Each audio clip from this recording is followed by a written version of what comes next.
I've read a lot of feminist texts that are obviously very anti the industry. Predatory guy taking advantage of this poor woman who has no other options. I can literally look up someone and purchase them and have them delivered to my home. That's not what this is at all, right? You are purchasing the privilege of being introduced to a bunch of beautiful ladies that you would not be introduced to otherwise. And there's no guarantee that you're gonna find love, marriage, sex, any of those things, right? Like nobody can guarantee any of those things to anyone, right? No. That would be disingenuous. Absolutely. To say that you can guarantee any kind of real romantic relationship for folks. My name is Julia Meszaros, and I'm a professor at Texas A&M Commerce. I'm working towards tenure, and I'm working on a book about the industry that hopefully will be published in the next year. I was in a course in grad school, and I was reading about the quote-unquote mail order bride industry, which I like to use quotations. But I just started reading about it and I was like, this seems like a very flat, assumptive view of a lot of complex things going on. So I felt that a lot of people were taking it, oh, these are poor women who are just desperate to leave their countries. The men are these predatory individuals, or the men are hapless victims and the women are somehow predatory. So either way, someone's predator, someone's prey. And I felt that these two, versions of the industry kind of collapse the nuance and complexity of human relationships, right? Human relationships are really complex. And to be frank, I wanted to travel. So, I wanted to do something international. My family is from Eastern Europe, so I was naturally drawn towards a project towards Eastern Europe. And so when I started reading about this, like I said, I don't think this is really taking into account how complex globalization is and how complex human relationships are. I felt the more that globalization is kind of shrinking the world in terms of communication and how easy it is to travel and communicate with folks abroad, even compared to 10 years ago when I started this field work, right? And it's only gonna get more easy. And so it just made sense to me that people are starting to imagine finding, a partnership outside of their local areas.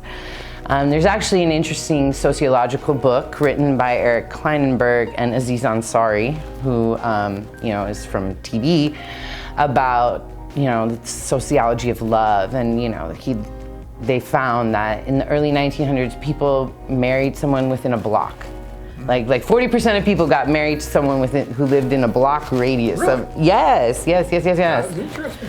So, right, and so now we've moved to this point where the whole world is open to you. We're not so geographically limited anymore. And I think that assuming that all of these international relationships are predatory somehow is so problematic, so.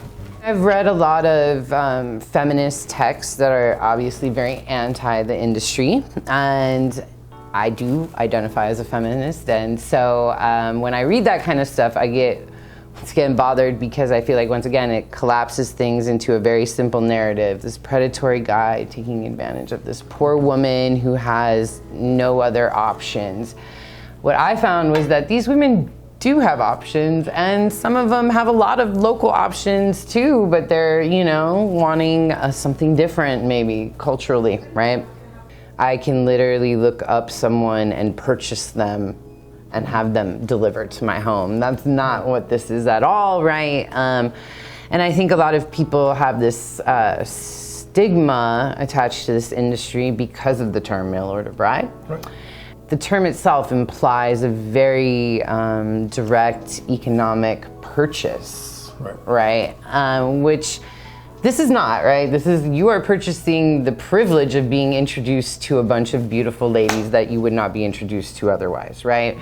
And there's no guarantee that you're gonna find love, marriage, sex, any of those things, right? Like nobody can guarantee any of those things to anyone, right? No. That would be disingenuous. Absolutely. To say that you can guarantee any kind of real romantic relationship for folks. So That's why the term mail order bride bothers me. It, I think, strips women of their agency. The women who are, getting married, it makes them seem like, oh, they're just these poor, desperate women, right? And my wife has gone through that. She's had people look at her and say, oh, well, you just came here because you wanted to escape where you were. You wanted a better life. And my wife will say, yeah, I wanted the better life. What's wrong with that? Of course I wanted the better life. But just because I found it with John doesn't mean that I did something wrong. Right? I mean, who doesn't want a better life? But nobody's like, I want a terrible life. Right. I mean, she could have found a better life in Russia too, right? It just happened that she found me. But there's another misconception, I think, is that, people think that these women need to be rescued. You've met many of these women. Do you really think that they need to be rescued or trying to escape some kind of abject poverty or terrible circumstances? No, not at all. Most of the women I met are, especially in Ukraine, are pretty educated, middle class kind of women, right? A lot of the women I met, even at these like smaller matchmaking agencies that you guys might affiliate with, a lot of them are professional women, right? Who did the career first and now they really want the relationship, and for their local market they're too old. Same with China, right? And so a lot of it is, cultural, right? Like in Ukraine and China, if you're over 25 and unmarried, you're an old maid, right? And so I think people make the assumption that all Westerners are much better off than the people that they're meeting in other countries, which is not necessarily the case. If you've driven through some states, you'll know what I'm talking about. There are poor people in America. They don't tend to go on tours so much, just because you think you might have relative wealth, speaking on an exchange rate, like you were saying.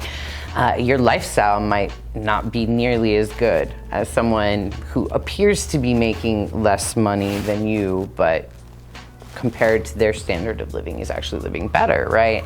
So if you look at it from that perspective then, but when you're trying to compare a class in, say, the economic, socio society of, say, the United States to a class, say, in the Ukraine, same economic, socio, it's totally a different program altogether, right? It's a different model, because although this woman here does not make the same amount of dollars as this person here, she's living a better life. Different way. She may be living a better life. Thus, even though this person makes more dollars, she may be much better educated. She may be living a much better life because she doesn't have to spend $700 a month on an electric bill. Her electric bill is compensated. They're making $20 a month. Thus, those two people come together, and yet, like you say, most people marry within their class, and then they look at it as being outside their class, but are they really outside their class? My friend, who also does this research in China, but not through AFA, found that the company she followed, a lot of the guys were actually more working class kind of fellows. I didn't find that so much in AFA. You guys tend, if someone's paying for a tour, they have a little bit more money than a working class guy, typically. You had one guy that had 3 newspaper routes to go on the tour. I met a guy who was a truck driver who saved up, and there are guys who will do, but typically, usually they're more small business owners who have a little more flexibility. But the men she met were typically truck drivers, lived in trailer parks, the whole nine, and they were going all the way to China, right, to find a woman. And what she found was actually that the Chinese women were much better off than the men that they were talking to from the US. So the Chinese woman is dressing in Prada, owns her own apartment, is very successful. But she's 45, can't find any guys to look at her in China. She's too old. And successful, which is a problem. Which is also a problem, exactly, right? Because the men want to be the breadwinner. And so she's like, okay, as long as this American guy, he doesn't need a ton of money, but if he's attractive and I like him, then sure, right? And so, sometimes a woman leaves that in China, like a really nice life, to come live in a trailer park in Florida and do massages, right? And you're like, how does this even make sense? And so that tells you, A, the power of love, and B, the power of, just finding different kinds of partnerships that you wouldn't necessarily think about, right? And also shows that, you can't assume that the Western person is always better off financially. People are expecting you to kind of marry within your race, your background. I mean, even if we think about it, right, it's not until 1967, Loving versus Virginia, and it was just recently Loving Day, right, that interracial relationships were recognized as legal, right? And even today, I think, interracial marriages are only like 3 to 5% of all marriages and relationships, right? So we're still, getting to that point. Like, people still call out interracial relationships between domestic folks, right? So taking that even a step farther, interracial and intercultural, right? Like, whoa. I've had guys, Julia, that had to wait until their parents passed away before they could take a turn, because the parents were so against it, them going over, because something terrible was going to happen or something like that. And I feel so sad for them wasting 20 years of their life where they could have gone. They wanted to go 20 years ago. We've been at this for 26 years, so I get guys that tell me that. That's heartbreaking, actually. You waited a lifetime. I know, and what I tell them at the seminars when I do them is, guys, this is your life. It's no one else's life. It's your life. And if you feel like your soulmate's in China or in wherever, right? Russia, Ukraine, or your backyard, it doesn't matter. You should be able to go do that without the fear of reprisal, without the fear of shame. I can't tell you how many guys are just afraid to do this because of what people, whoever those people are, might say. Who the hell? See, I'm the kind of guy, I don't care. I mean, right. I wouldn't care either. Well, because we're both married to people from other countries and cultures, right? They're missing out so much. Yeah. Don't let people's judgments stop you from finding your happiness. I'm sure some people thought, oh, that guy's with her for a green card. Well, guess what? He's Cuban, so he doesn't need me for a green card. But that's never gonna stop someone's assumptions. Am I gonna live my life and not be happy because you think maybe he might have used me for a green card? No. Yeah, and look at me. Everybody thought Tanya used me for a green card. I mean, come on. But I don't care. And 24 years later, she's still here. Right. So maybe it's in her plan. I think it's in her long-term plan. So I think sooner or later she's leaving me with that green card. Yeah. But what are you gonna do? We live in this kind of bubble where we are. Oh my gosh, yes. And when you go outside of that bubble, and you've been there, you've been to all these different countries, you know that there's just so much out there. It's not just about the United States. Oh gosh, yeah. I'm so entrenched in the middle of it for the last 26 years. It's hard for me to get a bird's eye view of it and look at it like the way you're looking at it, from the sociological way. Like, we're all lab rats, like I joked about earlier. And like, what are they doing? Why are they doing it? How are they doing it? And all that stuff. You just kind of gave it, I guess, but is there anything else that you'd like to say to any guys out there, given all your experience and what you've done to help them maybe get off the couch? As I told you, probably 95% of the guys that ever come to our site and do anything never go over to meet anyone. You know what? I agree with Brené Brown, and that vulnerability is empowering, and that being vulnerable is actually a way of taking back your power. And going abroad and meeting people for real is a form of empowered vulnerability. You gotta be vulnerable to find love.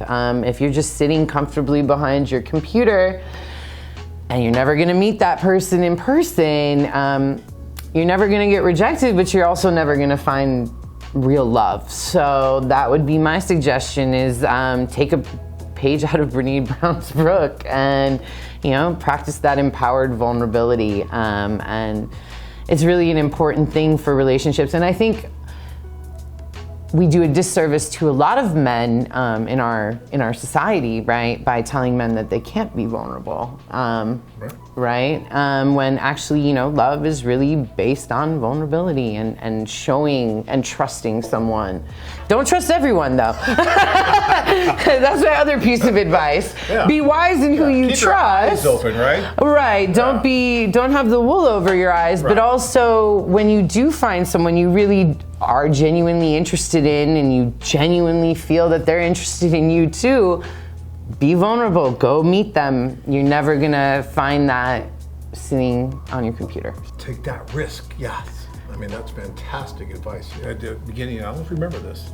My daughter hates it because I say this quote all the time, and she's like, oh God, that again. But this comes from Mark Twain. And there's a quote he has which I think is amazing. 20 years from now, you'll regret the things you didn't do much more than the things that you did do.